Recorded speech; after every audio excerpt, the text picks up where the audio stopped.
Et ce matin, on en sait un peu plus sur le terroriste qui a commis l'attentat à Beersheva ce mercredi. Mohamed Galeb était sous surveillance du Shin Bet, les services de renseignement israéliens. C'est ce que nous avons appris hier. Ce bédouin qui était professeur de sport dans la ville de Choura, dans le sud d'Israël, avait déjà purgé une peine de prison pour avoir formé une cellule terroriste ayant planifié de se rendre en Syrie afin de combattre au sein de l'organisation État islamique. Toujours selon la télévision israélienne, le Shin Bet n'a détecté aucun signe montrant qu'il planifiait une attaque terroriste et a également cru qu'il avait modéré ses opinions passées.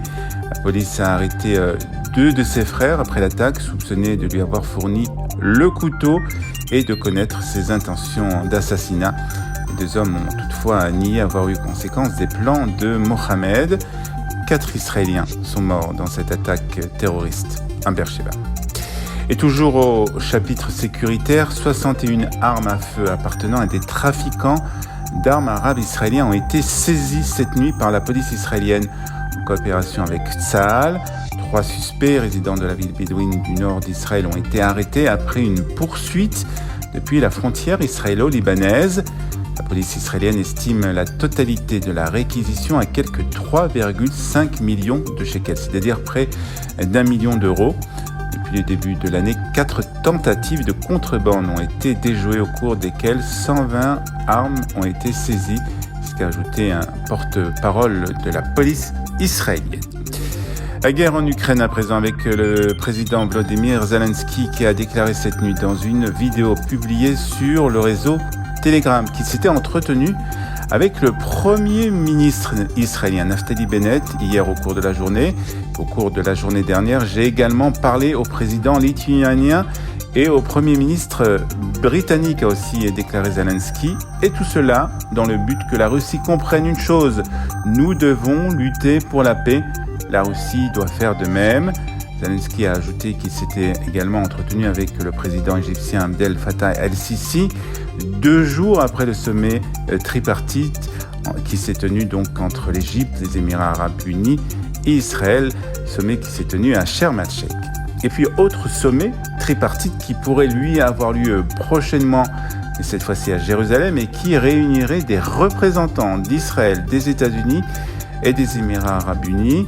Selon les responsables israéliens, un travail de coordination est actuellement mené pour la mise en place d'une telle réunion, peut-être dès la semaine prochaine, entre Anthony Blinken des États-Unis, Yair Lapid et Abdallah Ben Zayed des Émirats arabes unis. Si cette réunion se tenait à Jérusalem, il s'agirait de la première visite officielle du chef de la diplomatie émirati en Israël.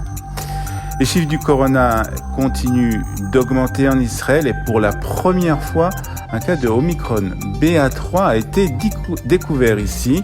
Le professeur Zalman Zarka, le responsable de la lutte contre le coronavirus, qu'il a annoncé.